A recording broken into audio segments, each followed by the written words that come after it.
আসসালামু আলাইকুম। আলহামদুলিল্লাহ। তো আমার সেই কবুতরের মানে কবুতরের ভিতরে আরও মনে করেন ২টা কবুতর যোগ হয়েছে। তো বাজারে যখন আমি হাঁস বিক্রি করতে গেছিলাম তখন আমার দাদা এই ২টা কবুতর কিনে নিয়েছিল বিক্রি করার জন্য। তো আমারই পছন্দ হয়ে গেছে, এর লাইগা মনে করেন আমি কবুতর ২টা রেখে দিয়েছি। তো এখন আপনাদের কবুতর ২টা দেখাই। তো তো এই ২টা হলো একটা হলো সিরাজি কবুতর, আর একটা হলো দেশি। দাঁড়ান, ঠিক মতো দেখা যাচ্ছে না। তো এটা হলো সিরাজি, মনে করেন এটা হলো নর, আর ওই যে ওইটা হলো মাদি। তো এই দুইটাকে ক্রস করে আমি এক জোড়া দিয়ে দিয়েছি। তো এখন এই ২টা কবুতরের জন্য আমার এক্সট্রা করে একটা খুব বানাইতে হবে, মানে খুব আর ২টা বানাইতে হবে।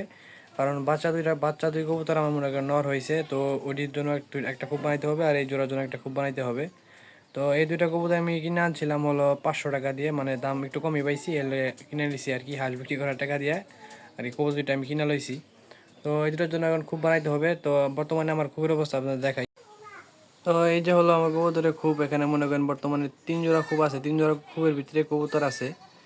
তো জায়গা মানে কবুতর রাখার মতো জায়গা নাই। তো জায়গা না থাকার কারণে মনে করেন যে আমি যেখানে আর কি কোয়েল পাখি পালতাম আগে, ওই জায়গার ভিতরে রেখে দিছি। তো এই দুটোর জন্য মানে খুব অতি তাড়াতাড়ি খুব বানিয়ে দিতে হবে, কারণ ২টা জোড়া নিয়ে নিছে, খুব তাড়াতাড়ি বানিয়ে দিতে হবে।